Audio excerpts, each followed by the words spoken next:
অতএব এই যে আঘাত হানতেছে ইরান, আমি সমর্থন করি। মার্কিন ঘাঁটি যে কয় জায়গায় থাকে উড়িয়ে হালা, বম মারে উড়িয়ে ফালা, কারোর সাথে কোনো বসাবসি, কোনো কম্প্রোমাইজ নাই। আমেরিকার ঘাঁটি ওরে বসিয়ে দেয়, একবারে মাপ চাবে, ক্ষমা চাবে, তওবা করবে। ও আর মুসলিম দেশে গোটা বিশ্ব পৃথিবী আমাদের হাতে, গোটা বিশ্ব পৃথিবী আমাদের হাতে। আন্নাল আরদা ইয়ারিসুহা ইবাদিয়াস সলিহুন, গোটা বিশ্ব পৃথিবীর মালিকানা আল্লাহ পাক দিয়া দিয়েছেন তার নেককার বান্দাদের জন্য। জোরে কোন সুবহানাল্লাহ। এজন্য কবি বলেন, মুসলিম হে হাম ওতন হ্যায়, সারা জাহাঁ হামারা, সারা জাহাঁ হামারা, মুসলিম হে হাম ওতন হ্যায়, সারা জাহাঁ হামারা, সারা জাহাঁ হামারা। মুসলিম হে হাম ওতন হ্যায়, সারা জাহাঁ হামারা, গোটা বিশ্ব পৃথিবী আমাদের রাজত্ব। যেরকম সুবহানাল্লাহ।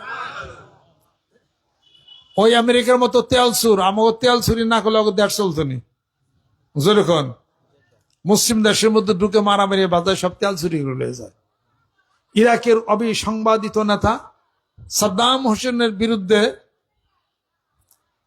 এই আমেরিকা দাবি উঠাইল কি, মানব বিধ্বংসী অস্ত্র আছে ইরাকে। জাতিসংঘ থেকে সেই ইনভেস্টিগেশন করার জন্য, অনুসন্ধান করার জন্য লোক গেল। 1 বছর পরে অনুসন্ধান করে বলল যে মানব বিধ্বংসী কোনো অস্ত্র, কোনো কিছু পাওয়া যায় নাই। কুর্দিদেরকে লাগাইয়া তার বিরুদ্ধে আন্দোলন করিয়া সাদ্দাম হোসেনের মতো একটা প্রচন্ড গতিশীল একটা নেতাকে ফাঁসি দেওয়া ধরে তাকে মেরেই ফেললো। তাকে কথা কি খেয়াল আছে?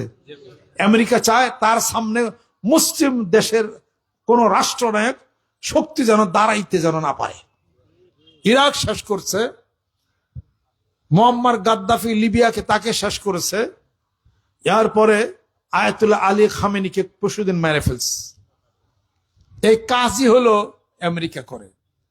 আমেরিকার কাছে অনেক নিউক্লিয়ার বোমা আছে, পারমাণবিক বোমা আছে, তাতে সমস্যা হয় না। ইরান কাছে পারমাণবিক বোমা থাকবে কোন, এটা তার সমস্যা হয়ে যায়। এটা কথা লক্ষ্য করছেন? আর সৌদি আরব সহকারে, লেবানন, কুয়েত, কাতার সহকারে সবাইকে পায়ের গোলাম বানিয়ে রাখা সমস্ত তেল চুরি করছে। আর ইরাকের সমস্ত তেল চুরি করে নিয়ে গেছে। অতএব এই যে আঘাত হানতেছে ইরান, আমি সমর্থন করি।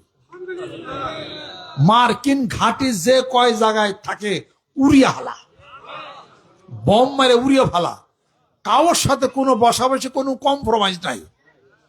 আমেরিকার ঘাঁটি ওরে বসিয়ে দেয়, একবারে মাপ চাবে, ক্ষমা চাবে, তওবা করবে। ও আর মুসলিম দেশের প্রতি হাত যেন না বাড়ায়। আমার দেশের নিরাপত্তার জন্য আমি নিউক্লিয়ার বোমা আমি বানাইতে পারি, তোমার যদি থাকে আমার থাকতে পারে। তোমার সমস্যা কোন জায়গায়? ঘাড়ে যাইতে ধরে ইরানের শর্ত সাপেক্ষ করেছে, ইরানের মধ্যে এসে ঢুকছে। এ পাজিতে দুষ্টটা এটা।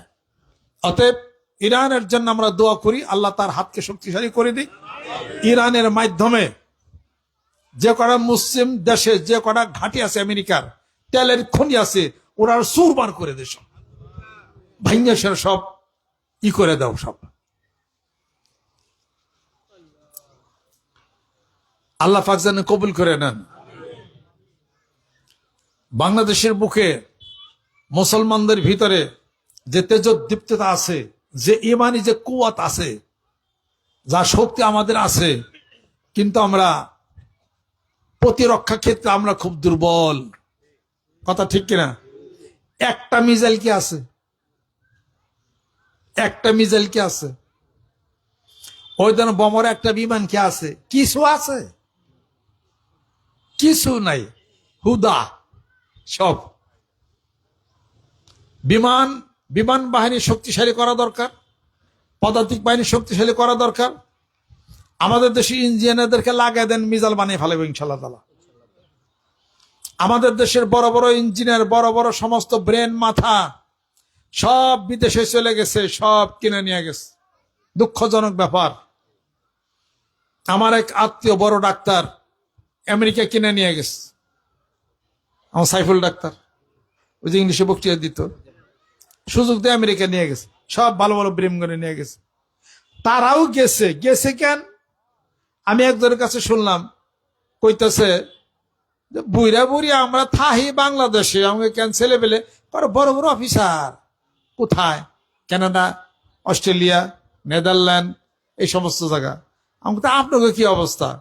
দেশের পরিস্থিতি ভালো না তো, দেশ এখন নিরাপত্তা নাই, এজন্য তার যে ছেলেগুলা ছিল সব বিদেশে পাঠাই দিছে। দেশে নিরাপত্তা না থাকার কারণে যার যার ভালো ভালো ছেলেগুলা মানে ব্রেন গুলো সব বিদেশে গেছে। কথা ঠিক কিনা? নিরাপত্তা আনেন, ভালো ভালো ব্রেন আমাদের দেশেই হলো দরকার। এদেশে ব্রেন যারা আছে তারা মিসাইল বানাইতে পারে। যে ব্রেন রাশিয়াতে মিসাইল বানায়, ক্রুজ ক্ষেপণাস্ত্র বানায়, রকেট লঞ্চার বানায়, ওই রাশিয়ার ব্রেন কি আমার কাছে বেশি হয়েছে? ও ইরানের ব্রেন কি আমার কাছে বেশি হয়েছে? আমরাও বানিয়ে পারি। আমাদের দেশে নিরাপত্তা না থাকার কারণে ভালো ভালো ব্রেন গুলো সব বিদেশে চলে গেছে।